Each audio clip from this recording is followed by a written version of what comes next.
لكن تحديت الظروف وخضتها وحدي صبورا مستعينا بالصلاة. كم مرة عصف الأنين بداخلي، كم مرة قد ذاق قلبي من أساه محن تمر، وكم كرهت مصابها.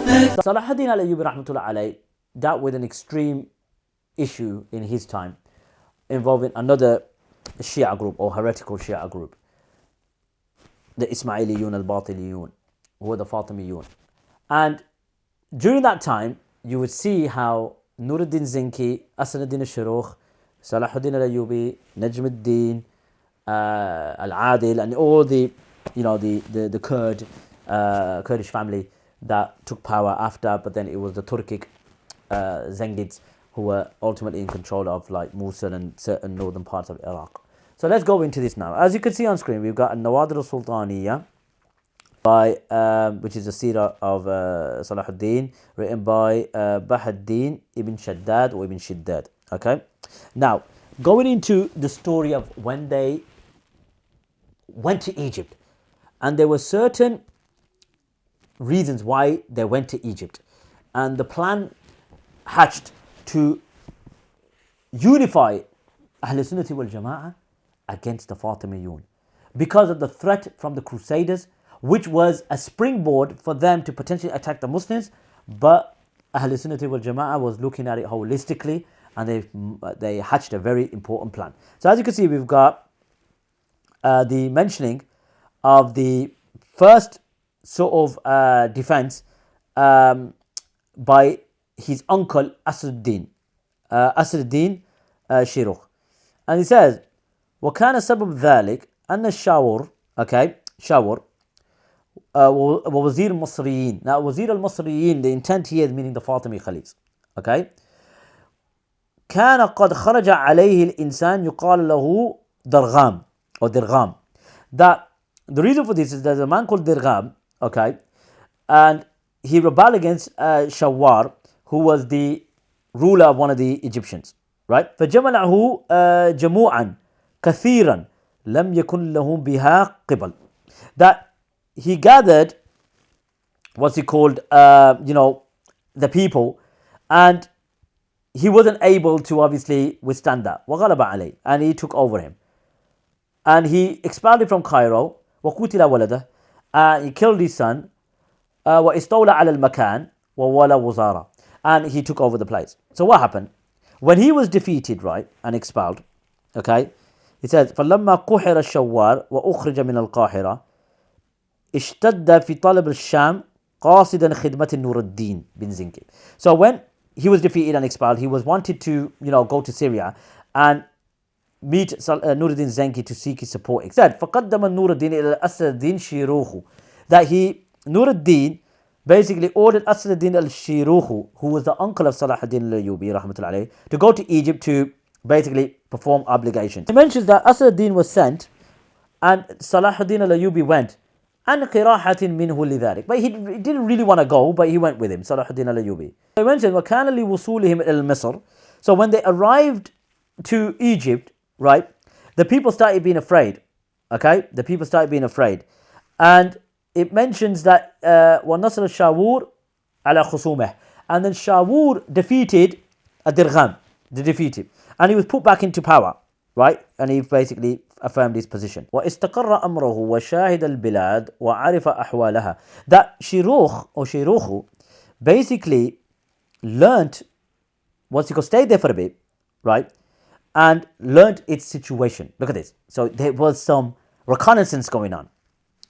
And he mentions that he returned back, وَعَادَ مِنْهَا, meaning back to Syria, and he wanted to take over the land. Listen to this, subhanAllah, look at the plot.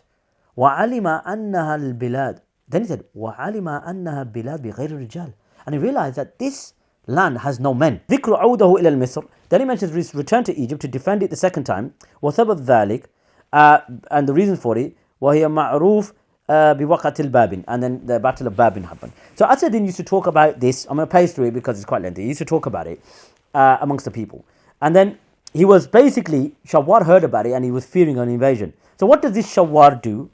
he goes to the Crusaders, he wrote to them, asking to come to Egypt and take it over and maintain it. So this is a problem now. This is a problem because if the Crusaders get a grip of Egypt, and then they've got a launching pad to go into other territories because they've already got Palestine, or most of it, they could go into the lands of Sham and then go into Iraq. It'd be catastrophic. Then imagine, فَاشْتَدَّ خَوْفَهُمْ عَلَى الْمِصْرِ أَنْ يَمْلِكُوهَا الْكُفَّارِ. Then what did he mention with the arrows over? That they feared what?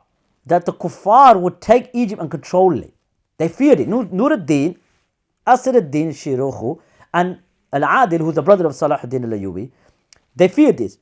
And they couldn't control it. So Asad-ad-Din made preparations, and Nuruddin sent troops with him, and the Sultan Salahuddin al-Ayyubi was taken with him, even though he didn't want to go again. It mentions, long story short, that they arrived to Egypt, and the Shawwar obviously was working with the Al-Franja. Al-Franja is the Crusaders, if anyone's interested. So after the battles, long story short, Asad-ad-Din said, look, you're not going to come back to Egypt. Then he mentions وَعَادَ إِلَى الشَّامِ فِي بَقِيَّةِ السَّنَةِ, that he returned to Syria for the remainder of the year. But he wanted to basically take it over because of the possibility of the Crusaders taking it back. So he basically continued to stay in Syria, but he really, really wanted to go back to Egypt because of the cause, because of Egypt being taken over by the Crusaders, which could be a launching pad, right? So what happened? He went back again for the third time. Look at this. وَكَانَ سَبَبُ ذَلِكَ أَنَّ الْفْرَنْجَ, that the reason for this, because of the Crusaders, خَذَلَهُمُ اللَّهِ, may Allah disgrace them, جَمَعُوا رَاجِلَهُمْ وَفَارِسَهُمْ, that they gathered their soldiers and their horses, right? وَخَرَجُوا يُرِيدُونَ الدِّيَارَ الْمَصْرِيَةِ, they left out because they wanted to take over Egypt. And what did he mention? ناكفين للجميع ما استقر مع المصريين وأسد الدين من الصلح والقواعد. فلما بلغ ذلك نور الدين وأسد الدين, that when Nuruddin and Asad-ad-Din heard of this, they could not tolerate this. So what happened?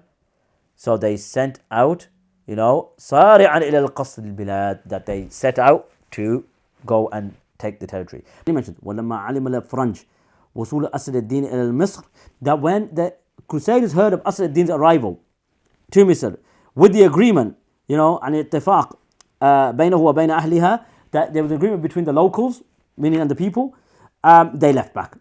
They went back, راجعين. And then what happened?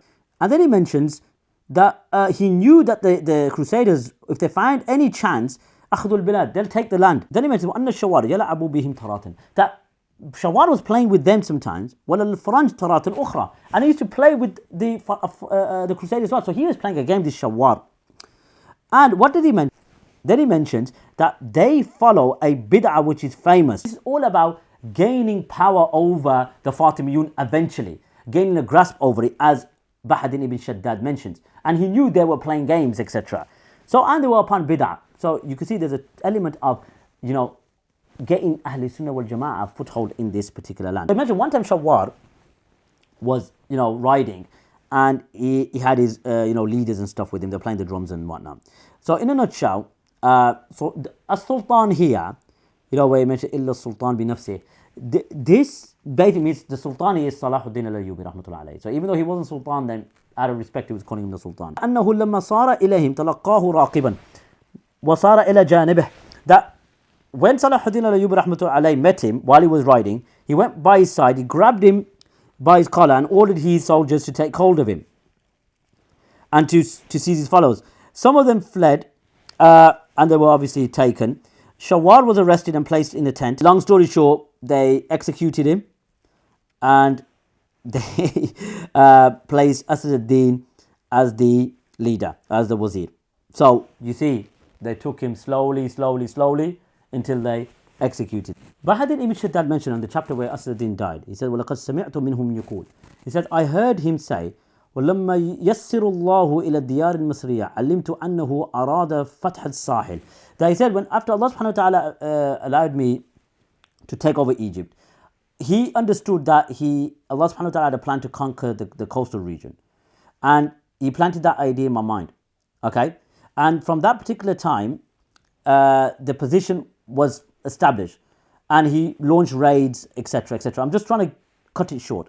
And then he mentions Bahadin ibn Shiddad, هذا كله هو وزير متابع للقوم. And that was all the time he was a wazir, okay? At the time he was following the people. So see the plan he had in mind. You see what I'm saying? See the plan he had in mind. It's all about taking over eventually. And then he says, لكنه مقوٍ للمذهب السنة. And this was strengthening Ahl Sunnah. You see, it wasn't about befriending the Shia, it's about taking over. And what? غارس في أهل البلاد العلم والفقه والتصوف والدين. And this was at the time of getting the people to learn, right, in knowledge and in fiqh and tasawwuf. Okay, and tasawwuf. Because they were Sufis. No one's doubted about it. And the religion. Okay, so come back to me now before we go into it. So, as you can see, the steps gradually to take Egypt. There is a lot of context lost. The defending Egypt wasn't to do with an alliance with the Shia. It's about planting Ahl Sunnah wal Jama'ah gradually but slowly and defending Misr from Ash-Sham. Because if they were already in like the northern parts of Palestine and Lebanon, and if they had all of Misr as well, they would have had a better opportunity to take over Ash-Sham, and that would have been disastrous for the Muslims. So Nuruddin was very wise. He sent Salahuddin and Shirkuh with Salahuddin al-Ayyubi. They went 3 times, and this was what? He wanted to take over. You see? They followed a bid'ah mashhura, and also this is muqawwil li madhab sunnah wa gharisun fil ilm wal fiqh wa tasawwuf. Now all of these pseudo Salafis that say, Sufi, tasawwuf as a science isn't anti-Islam. You could call it zuhd or whatnot. But tasawwuf is a valid science. Just because, okay, the modern day Sufis today, you could argue, right? They, munharif or whatnot. But tasawwuf isn't a problem. Don't get an allergic reaction when you hear tasawwuf. You understand? Or you hear Sufism. No. Asad-ud-Din al-Shirkuh, Salahuddin, Nuruddin, they planted غارس في الفقه or غارس في العلم والفقه والتصوف together, connecting everything together, the soul, cleansing the soul, being getting your heart closer to Allah subhanahu wa ta'ala. This is important. So after that, what did they do with Shirkuh or with the Shawar? They grabbed him when they see his opportunity, when they know he's playing the game, grabbed him and took his head off. And then Salahuddin al-Ayyubi was the one that did it. You understand? They didn't befriend them. It was just a long time plan, a long time. Then it mentions ذِكْرُ طَلَبَهُ وَالِدَهُ, that he called his father, and so his father come to Egypt. And it mentions that Salahuddin al-Ayyubi rahmatullah alayhi continued being a wazir, right? لا يزال السلطان وزيرا محكما حتى مات العادد Abu Muhammad Abdullah, that he continued to be a wazir for Al-Adid. Why? Al-Adid. But that ended when he died. Then he mentions ذِكْرُ الْمَوْتِ الْعَاضِدِ, the death of Al-Adid, meaning the Fatimid Khalif. He says, وَكَانَ مَوْتُهُ فِي يَوْمِ الْإِثْنَيْنِ الْعَاشِرِ مِنْ الْمُحَرَّمِ مِنْ شُهُورِ سَنَةِ 67 و500. That he died on the 10th of Muharram in the year 567. وَإِسْتَقَرَّ الْمُلْكُ لِلْسُلْطَانِ, and then the power was passed to Sultan. And what did he mention? SubhanAllah, with the arrows over. وَكَانَ خَطَبْ لِبَنِي عَبَّاسِ في أواخر الأمر العاضد وهو حي. He said that he made the khutbah, the power was passed to him temporarily, and he made the khutbah in the name of Bani Abbas. So he gave the khutbah in the name of Bani Abbas because the Khilafah al-Abbasiyah. SubhanAllah Azim, look how important the Khilafah is. استقر الأمر. Then he mentions, and he made the khutbah in the name of Abbas towards the end of his life, min al-Adid, while he was still alive. So even Al-Adid was the leader. He was giving the khutbah in the name of Bani Abbas. Al-Adid had no power. Had no power after all of that. Look, let's go on the other side now. If Sunnah and Shia got together, right, and they did, when the Thawratu Ishreen in the 1920s, when the British were in power in Iraq, Sunnah and Shia got together to deal with a foreign enemy. The context is a bit different here because the Shia were slaughtering Ahl Sunnah wal Jama'ah, and there was a common objective in mind, to get rid of the occupiers. So they got together. That's beautiful. We don't mind that. I don't think there's anyone who will have a contention with that at all.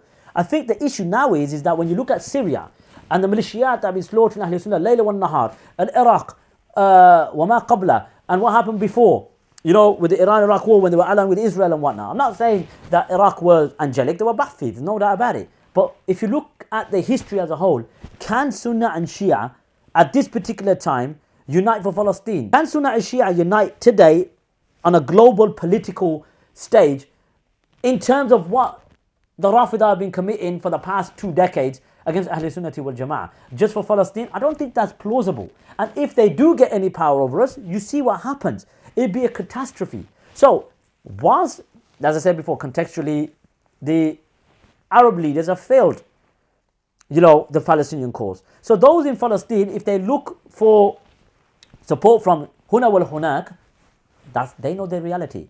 I'm not living their reality. So I'm not going to go all guns blazing and say, oh, how dare they do this, how dare they?